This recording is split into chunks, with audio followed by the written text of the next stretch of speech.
अगस्त 1947।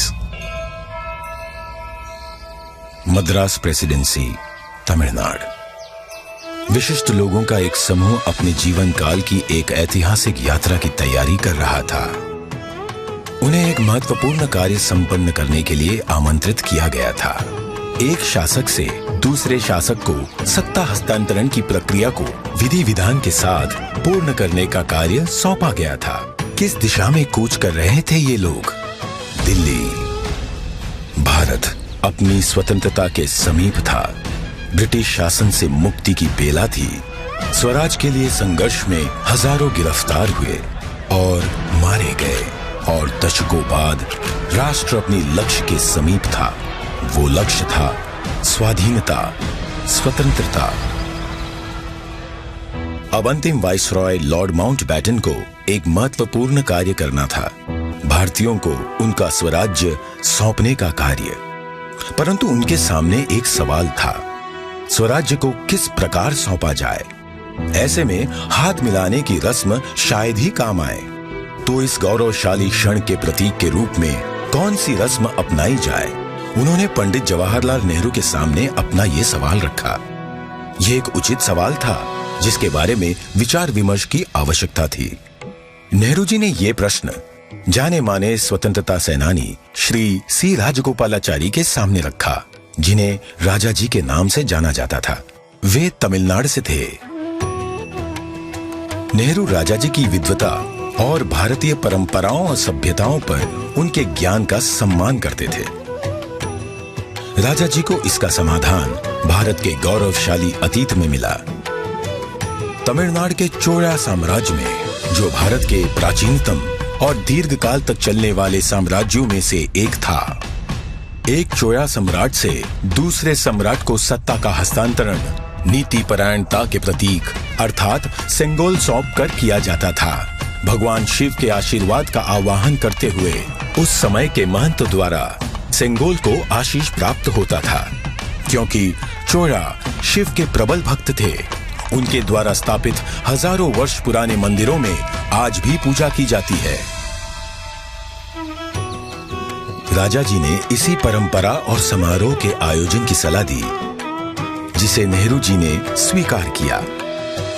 राजा जी ने बिना समय गवाए इस समारोह के लिए प्रमुख धार्मिक मठ या आश्रम तिरुवावड़दुराई आदीनम से संपर्क किया, जिसे 5 सदियों पहले स्थापित किया गया था, और ये तब से चोला भूमि के केंद्र में स्थित है और आज तक कार्यरत है। तत्कालीन मठ प्रमुख 20वें गुरु महासन्निधानम श्रील श्री अंबलवाना देसिका स्वामी ने अपनी अस्वस्थता के बाद भी इस कार्य को स्वीकार किया। उन्होंने सेंगोल बनाने का दायित्व मद्रास के प्रसिद्ध स्वर्णकार वुम्मड़ी बंगारू को सौंपा।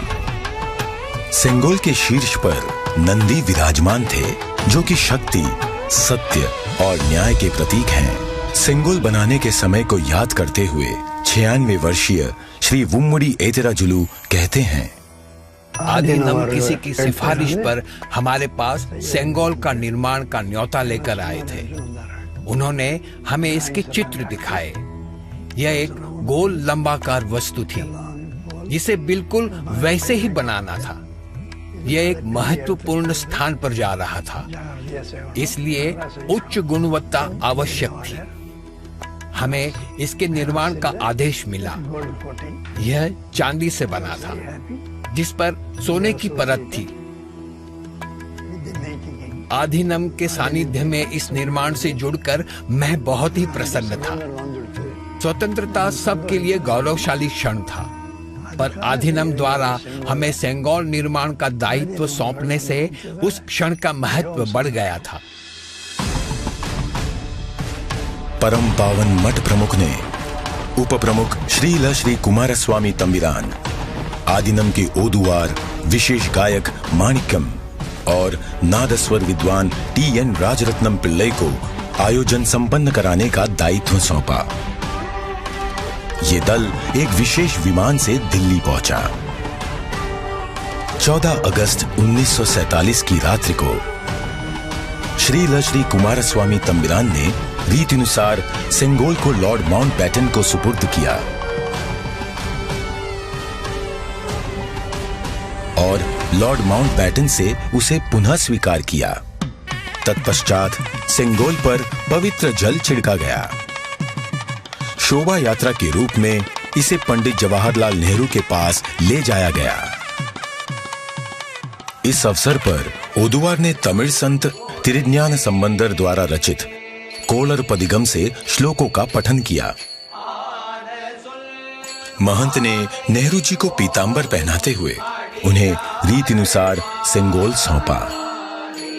अडियारगल वाणिल अरसालवार आणई नमते, अर्थात ये हमारा आदेश है कि ईश्वर के अनुयायी राजा स्वर्ग के समान शासन करेंगे।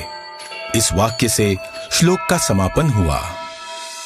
इस प्रकार 1000 वर्ष पूर्व की सभ्यतागत प्रथा के अनुसार दक्षिण और उत्तर के असाधारण एकीकरण द्वारा राष्ट्र को एक सूत्र में पिरोते हुए शासन का हस्तांतरण हुआ। तत्पश्चात नेहरू जी ने श्री राजेंद्र प्रसाद सहित कई नेताओं की उपस्थिति में सेंगोल को स्वीकार किया। आगे चलकर श्री राजेंद्र प्रसाद भारत के प्रथम राष्ट्रपति बने। इस ऐतिहासिक घटना का उल्लेख व प्रकाशन राष्ट्रीय और अंतर्राष्ट्रीय मीडिया में किया गया। 25 अगस्त 1947 की टाइम पत्रिका ने भी इसे प्रकाशित किया।